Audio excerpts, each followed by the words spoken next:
নিজেদের যোগাযোগ রক্ষা, সদস্য সংগ্রহ, অর্থ সংগ্রহ, বিভিন্ন ধরনের জঙ্গি কার্যক্রম পরিচালনা ও অর্থায়ন সহ ঢাকাস্থ এক হুজুরকে হত্যার পরিকল্পনার সময় মতিঝিলের শাপলা চত্বর এলাকায় অভিযান চালিয়ে নতুন জঙ্গি সংগঠন মুজাহিদ অব বাংলাদেশের নেতা জহিরুল সহ ৬ জঙ্গিকে আটক করে পুলিশ।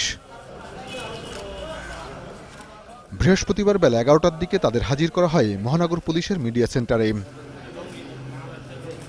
পরে সংবাদ সম্মেলনে ডিবির মুখপাত্র জানান, আটককৃতরা সরাসরি জেএমবির সাথে সম্পৃক্ত না হলেও আল কায়েদার আদর্শেই কার্যক্রম পরিচালনা করত। যে যেখানে আছে পৃথিবীর, তারা সংগঠিত হয়ে কোনো একটা আদর্শে উদ্বুদ্ধ হয়ে, সেটি অনলাইন ভিত্তিক হতে পারে অথবা বই পড়ে হতে পারে, তারা নিজেরা রেডিক্যালাইজ হয়ে তারপর তারা নিজ নিজ দেশের নিজ নিজ সামর্থ্য অনুযায়ী এই ধরনের কথিত জিহাদে অংশগ্রহণ করবে। নিষিদ্ধ ঘোষিত জঙ্গি সংগঠন জেএমবি ও হিজবুত তাহরির কিছুদিন নিষ্ক্রিয় থাকলেও বেশ কিছুদিন ধরে নাশকতামূলক কর্মকাণ্ডে আবার সক্রিয় হয়েছে বলে জানান তিনি।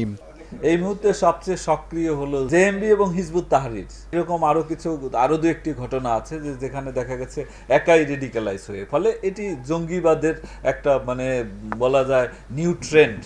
এটা ওয়ার্ল্ড ওয়াইড, এটি শুধুমাত্র বাংলাদেশে নয়। এদিকে বিদ্যুৎ উন্নয়ন বোর্ডের সাবেক চেয়ারম্যান খিজির খানকে হত্যাকারীরাই গোপীবাগের কথিত পীর লুৎফর রহমান সহ ৬ জনকে হত্যা করেছে বলেও জানান ডিবির এ কর্মকর্তা।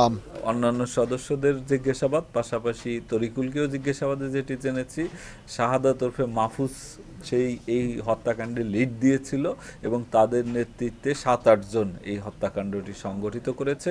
খিজির খান ও গোপীবাগের হত্যাকাণ্ডের সাথে জড়িতদের ধরতে অভিযান অব্যাহত রয়েছে বলেও জানান তিনি।